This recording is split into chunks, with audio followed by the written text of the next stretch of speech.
Oh, we have a show for you.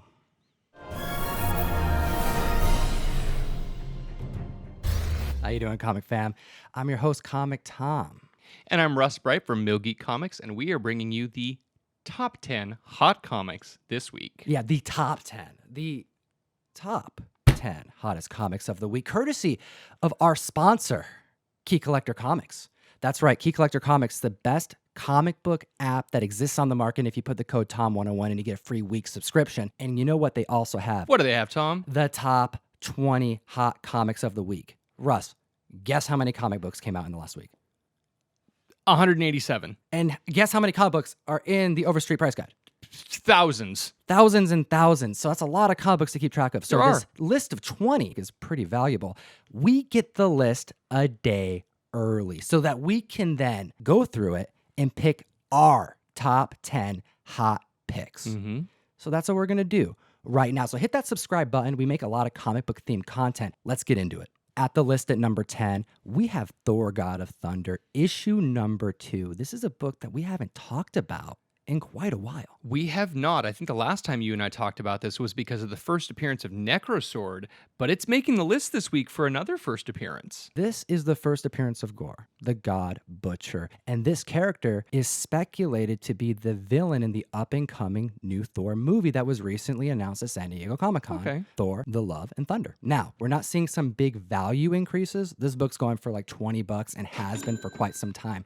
However, we have seen an increase in the amount of copies listed on eBay by 250%. That's a lot. And remember, you have to keep an eye out for the second print, which Absolutely, is also going for $20. Yeah, that's a good call. Those second prints are a little bit more scarce, and if we see any room on this book, that second print's going to go up. Definitely. Number 9, we have XMen number 126. I love this book, dude. This is a really, really cool book. First appearance of Proteus. Now, this is an Omega-level mutant who happens to be the son of Moira McTaggart. Now, this is a name that some of you probably haven't heard in quite some time, unless you're reading House of X. Right now, House of X, Powers of 10, the new Hickman reboot in the X-Men universe, there's a secret message at the end of House of X number 1 that says, House of X number 2, The Curious Case of Moira McTaggart. So we've heard this name and we know she will be playing something major in the universe and very possibly her son Proteus. Something really interesting. They gave out a promotional item I heard about of this. seeds. Like actual seeds that you can plant. Yes, actual plantable seeds that you can do. And this was an item that, because there's kind of like a plant theme in the House of X and the Powers of X. Read it. It's worth it. There's a lot going on, but none of my customers have a green thumb. None of them are picking up seeds to go home and grow these plants. So I think I'm just going to have a lot of promotional seeds later on. Do us a favor, Comic Fam. If you get some seeds from your local comic shop and plant them, please tag us and Key Collector in your post. That'd be awesome. I want to repost to my story some gorgeous greenery. But before you go on to Instagram, Russ, what is this book going for? So, Tom, we are seeing these raw in the $20 to $50 range, and a 9.6 went for just about $100. That's not bad. This is a great storm cover, and it's affordable. Let's take a look at the list here. The first appearance of Mr. Sinister coming in at number 8. This book has been pretty stagnant for a while. I mean, I know people like Mr. Sinister, and people are looking for first appearance of Mr. Sinister, but again, with the House of X tie-in, this is the first time we're really seeing a renewed interest in this book. The habitual genetic manipulator. This guy has strong roots in this story. Oh, absolutely. Don't leave your ex-babies alone. We were seeing some spikes in the past because of like rumors that they were going to bring him into the X-Men franchise. Right. And we haven't seen anything, and now we for sure aren't going to see anything Right. for a while. But seeing him come up in this new run is pretty exciting, going for similar prices to the last number on the list, $30 to $50 raw. But we have seen a 47% increase in copies listed on eBay, as well as an increase of 54% for that 9.6 grade. Nice. So keep an eye out on this book. It may see more movement as this story continues. Coming in at number 7, we have What If number 23. Now, this is an interesting one. There was one sale last week, and now 10 sales this week. The prior average sale was about $3. Currently, we're seeing $15 to $18. Now, why would a What If book, why would What If 23 start spiking? Well, it's the Eternals. That's right. And because there is history explanation of the Eternals, I know a lot of people for a very long time, they're talking alternate realities and what ifs don't count. Well, with the Jane Foster stuff that happened in the last few months, that spiked. That is now considered to be her first appearance. Well, we have more What If books. 23 through 28 are backstory of the Eternals, and these are again being considered first appearances of their origin stories. They're actually canon as well. So if you want to learn about how the Eternals came to be, you're going to find out about it here. Other than the Jane Foster, you got the What If Silver Surfer possessed the Infinity Gauntlet. Going for like $20 as well. That's like the only one from that run, man. Not a whole lot, yeah. And when are we going to see Silver Surfer wielding that gauntlet? Very rarely. Probably never, ever. Number 6 on this list, and I'm stoked about this comic fam. I'm going to get this book. We have The Love She Offered. This is a book that is about a man seeking justice for the death of his daughter by kidnapping her boyfriend and holding him ransom in a cabin. Wow. Gonna force the confession out of him. This sounds like a very brutal story. Sounds violent. It sounds interesting, and it's making people go out and get it. This book is seeing price hikes to $12 to $15 strong, and you know what? If he forces the confession, we may have another rejected style horror book make the list again. And this is the type of plot that you're going to see get optioned. But this isn't the only book. We're going to throw an honorable mention right here, right now, because no parents, no rules. Another fantastic indie book that's coming in this week, Gut Ghost, #1. Very, very little buzz about this, but the people who are in the know probably already picked up the first American appearance in Heavy Metal Magazine #283. But this comic book is going for $12 for the main cover. We're seeing between $30 and $40 for the Secret Skull variant, and I only got one copy at the shop, and it definitely wasn't the Secret Skull variant. Enzo Garza, he draws monsters in such a unique and intricate way, and his color choice, the palette, the pastels, it's gripping, and people are picking it up. If anything, for the monsters alone. And we got Spawn making the list at #5, don't we? When's the last time we talked about any Spawn under 100? I mean, even under 200, Tom. I can't remember, man. Spawn #61. Spawn 61 is the first appearance of Jessica Priest, and she's supposed to show up in Spawn 302 as the next She-Spawn. In October. We haven't seen what the covers are, but last week, one sold for $3. This week, 64 of them have sold for an average of $25, and that is a massive spike in a week. Yeah, that's a hot book is what I would call that. It really, really is, but you know what else is hot? We have this awesome, if you watched our live show, this awesome John Boy Myers Spawn print that we are giving away to some lucky person who likes, subscribes, and comments down below. And this is actually signed by John Boy. Bottom left. There we Look at go. that Signed silver. by John Boy. Yeah. Super pretty. Thank you, John, for sending those in. We appreciate you. All right, looking at the list here at #4, we have Silver Surfer, issue #81. This is another kind of wild card because you don't see many of those later Silver Surfer issues, you know, the post-Thanos run. Yeah, if it's not Gauntlet related, it's not a Silver Surfer book that anyone has talked about in forever. Well, Key Collector got word last week that Marvel has plans for not just Tyrant, but Blue Marvel, Galactus, and the Guardian. And that's insane because Galactus has been rumored forever, but for those of you that aren't paying attention, Guardian is also known as Violator, and he happens to be the lead of a team called the Alpha Flight. Oh my gosh. And you know what? Tom and I have been making fun of Alpha Flight longer than we have been making fun of Turok, actually. Yeah, that's a good point. And I have posted on Instagram 25 to 50 copies of Alpha Flight #1. Could you imagine if Alpha Flight got hot? I may have to quit comics. I would have to go be I'm a kidding, I'm monk kidding. somewhere, you know, Nanda Parbat, and I'll go. Okay, but issue #81, first appearance of Tyrant, seeing big spikes, like $40 to $50 for a near mint book. One sold last week.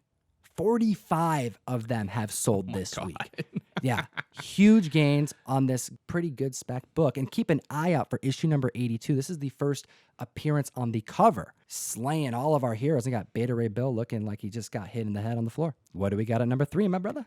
Eternals #7, which is the first appearance of One Above All and other Celestials. Because last week we got to see the Celestial concept art. This has doubled the copies sold from last week, and we're seeing 9.8s going for $450. It's so cool to have more of this Jack Kirby verse, and they've been talking about Eternals forever.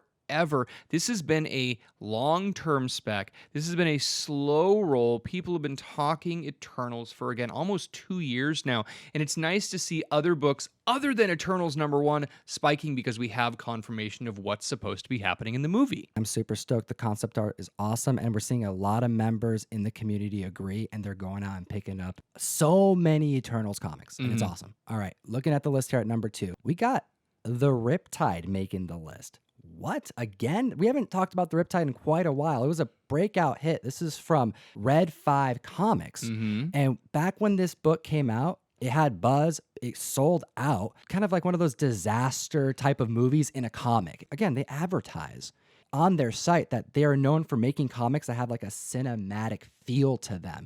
And that's what this book feels like. It's a cool survivor story. Well, a year ago when we talked about this book, there was speculation that it would get signed up for a movie and it would get optioned, but there hadn't been any confirmation. Well, I was walking out of San Diego Comic-Con with Nick when he got word that Riptide was going into the final stages of negotiation for this book to be optioned. He mentioned it, and then you got Jim Comic over there on YouTube, shout out. He mentioned it as well, and it's caused that book to start selling aggressively. When we were reporting on this book was going for like 15 to 20 if I recall.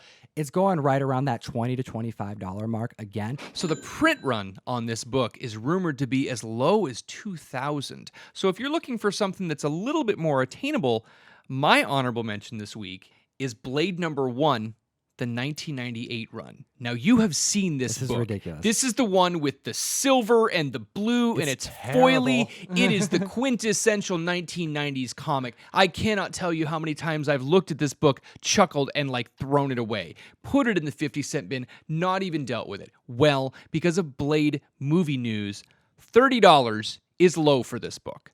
We are seeing these books going for $30 to $50. And again, I don't know whether it's just nostalgia driven, but there's a lot of rumors about the plot for the movie is going to be taken from this book.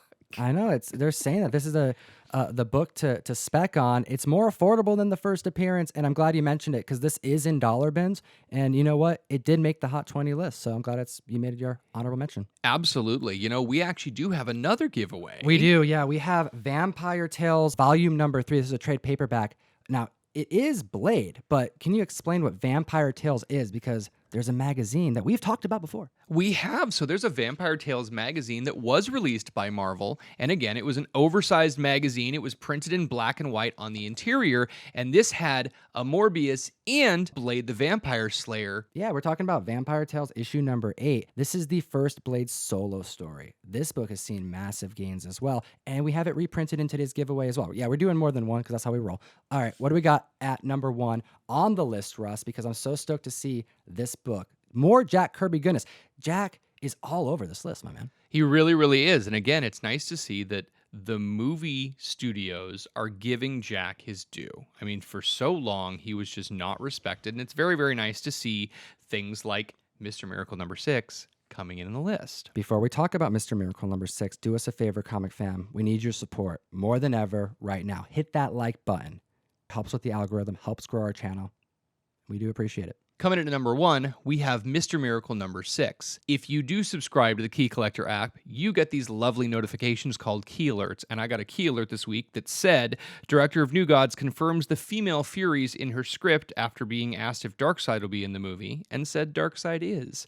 So right now, we are seeing female Furies' first appearance spiking. Like crazy, man. To astronomical prices. Oh, it's super, super great. So raw sales are going for $125, and a 9.8 sold for $1,700. This is a strong spec on an elite female team, and I'm thinking this book isn't the only one we got to be keeping an eye on. You got Jimmy Olsen's Pal issue number 134 that I've been eyeing all week after this news. First appearance of Darkseid. We reported on a couple books today that are new, that are going for around the same price. Like you can get a mid-grade copy for like $50 to $100. High grade, pushing a little over $200. It's an affordable book. And given that we now have Darkseid is in writing, ostensibly, right? Well, this is a good bet. And this is a great book to own, regardless if the spec actually happens. Oh, totally. I mean, I just think first appearance of Darkseid has been super undervalued for a really, really long time. And we also have Forever People #1, which is the third appearance of Darkseid, another one of those great Kirby books that just does not get enough love. It's awesome seeing the King on this list. And it's also seeing this book you picked up. You posted it on your Instagram page. You are right, Tom. You know what? I picked up a collection today, and if you follow me on Instagram, you would see that I picked up a copy of XMen 221, which is really, really appropriate. I didn't know that that was going to be on the list, but you know what? I have one copy that I will be giving away. So we're giving away an X-Men. We're giving away a copy of Hellboy. Oh, you're adding? We're doing 4? We're going to throw in that one. We have a Spawn print. We're going to have the Vampire Tales. We have 4 giveaways this week. Okay. All right. So we got 4 giveaways. Hit the like, hit the subscribe button. We make a lot of video content throughout the week for the comic book community. And we also have 3 giveaways to announce. And these are big ones. So let's give a big congratulations to the first winner. We have Nick Sauer, who is winning the 2 prints courtesy of Kevin Esslinger Art. Gorgeous prints that also every member in the mystery mail called the comic book subscription service is going to be getting in the next month's box. That is super, super awesome. Our second winner was Gerardo Jimenez, who won the signed Farmhand poster, the promotional poster that Tom and I got at Image Expo last year, signed by Rob Gilroy. That's right. Predated the release by like 6 months. Very long time, yep. All right. And then our grand prize winner for last week is Christopher Molina. Can you show the comic fam what we're sending out, Christopher? We got this Fantastic Four number issue 71. Graded at 6.0, signed by Stan the Man. That's the big thing. Appreciate the comic fam. We're excited. We're doing a ton more giveaways. We got more content coming. And thanks to Key Collector, the best comic book app that exists on the market, we are now able to do so much more for the comic book community. So if you want to support the show, use that Tom101 in the discount code. And then, as always, geek responsibly. Woo! Enough said. Thank you, Comic Fam, for supporting our show. It has been over a year now that we have been covering hot comic books every single Friday for the comic book community. I just want to thank you. Thank you for taking the time to watch the show. Thank you for all the kind comments, the constructive criticism. I just want to let you know we ain't going nowhere, and we're just getting started.